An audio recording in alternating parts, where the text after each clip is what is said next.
ได้มีพิธีลงนามสัญญาร่วมมือ2ฉบับระหว่างธนาคารร่วมพัฒนามหาชนหรือ JDB และบริษัทหลักทรัพย์ BCEL เขตที่เพื่อยกระดับการร่วมมือทางการเงินและสนับสนุนแผนเพิ่มทุนของธนาคารพิธีเซ็นสัญญาร่วมมือ2ฉบับระหว่างธนาคารร่วมพัฒนามหาชนหรือ JDB และบริษัทหลักทรัพย์ BCEL เขตที่จัดขึ้นวันที่6 เมษายน 2026ที่สำนักงานใหญ่ธนาคารร่วมพัฒนามหาชนโดยมีท่านสุริศักดิ์ธรรมนุวงศ์รองผู้ว่าการธนาคารแห่งสาธารณรัฐประชาธิปไตยประชาชนลาวมีผู้ต่างหน้าสำนักงานคณะกรรมการคุ้มครองหลักทรัพย์ต่างหน้าตลาดหลักทรัพย์ลาวผู้บริหารขั้นสูงและองค์การจัดตั้ง2ฝ่ายเข้าร่วมสัญญาฉบับทมิตรเป็นการแต่งตั้ง BCLKT เป็นที่ปรึกษาด้านการเงินสำหรับแผนการเพิ่มทุนจดทะเบียนของ JDB เป้าหมายของแผนงานเพื่อเสริมสร้างความแข็งแรงด้านแหล่งทุนเพิ่มขีดความสามารถในการขยายสินเชื่อพัฒนาบริการการเงินใหม่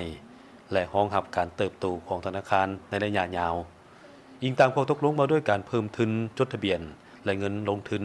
ของธนาคารธุรกิจและสาขาธนาคารธุรกิจต่างประเทศฉบับเลขที่45/นยลงวันที่11 เมษายน 2025เพื่อเสริมสร้างความมั่นคงให้แก่ระบบการเงินก็คือการส่งเสริมตลาดทุนลาวให้เติบโตอย่างต่อเนื่องส่วนสัญญาฉบับที่2แม่นการแต่งตั้ง JDB เป็นธนาคารตัวแทนสำหรับสร้างของ BCLKT ซึ่งนับเป็นธนาคารตัวแทนสำหรับสร้างลำดับที่2ของ BCLKT การร่วมมือดังกล่าวจะช่วยเสริมโยงการให้บริการระหว่างทั้ง2ฝ่ายเฮ็ดให้ลูกค้าของ JDB ที่มีบัญชีเงินฝากสามารถเปิดบัญชีหลักทรัพย์และซื้อขายหุ้นผ่าน BCLKT ได้สะดวกหลายขึ้น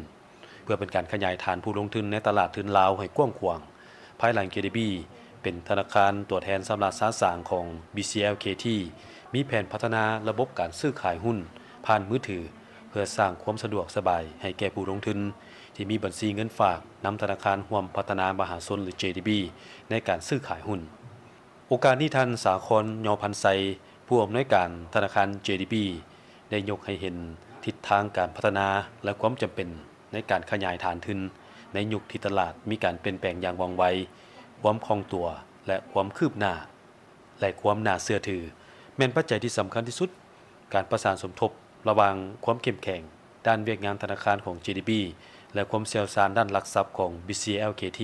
จะเป็นข้อต่อที่มั่นคงระหว่างแขนงการธนาคารและตลาดทุนพร้อมนี้ท่านเทพสวรรค์กิติยวงศ์ผู้อำนวยการบริษัทหลักทรัพย์ BCLKT กล่าวว่าขอบเขตการให้บริการในฐานะที่เป็นที่ปรึกษาด้านการเงินและบทบาทในการสนับสนุนโครงการดังกล่าวแม้นการร่วมมือแบบต่างฝ่ายต่างได้รับผลประโยชน์ซึ่ง BCLKT ก็คือตลาดทุนโดยรวมจะสามารถขยายฐานผู้ลงทุนและผู้ลงทุนที่มีบัญชีเงินฝากกับธนาคาร JDB จะสามารถเปิดบัญชีหลักทรัพย์เพื่อซื้อขายหุ้นกับ BCLKT ได้โดยตรงเพื่อเพิ่มโอกาสในการเข้าถึงตลาดทุนของผู้ลงทุนในลาวให้กว้างขวางขึ้น